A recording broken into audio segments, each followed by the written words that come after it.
नमस्कार, माझे नाव रुबल निरंजन दहागावकर आहे. मी इयत्ता 4थी वर्गात शिकते. आज मी तुम्हाला आपल्या देशाचे पहिले पंतप्रधान पंडित जवाहरलाल नेहरू यांच्याबद्दल थोडक्यात माहिती सांगणार आहे. पंडित नेहरू यांचा जन्म 14 नोव्हेंबर 1889 साली अलाहाबाद येथे झाला.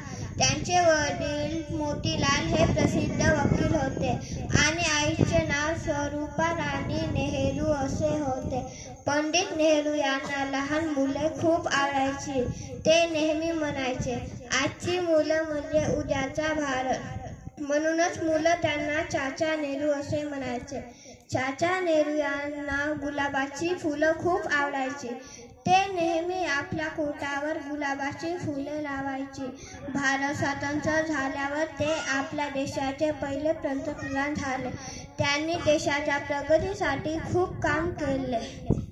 शाळा, धरण, कारखाने बांधले आणि आपल्या देशाला नवी दिशा दिली. मुलांवरील त्यांचा प्रेमभाव लक्षात ठेवून 14 नोव्हेंबर हा दिवस आपण बालदिन म्हणून साजरा करतो. चाचा नेहरू आपल्याला नेहमी शिकवतात की शिक्षण घ्या, प्रामाणिक राहा आणि आपल्या देशावर प्रेम करा. एवढे बोलून मी माझे 2 शब्द समाप्त करते. धन्यवाद. जय भीम, जय शिवराय.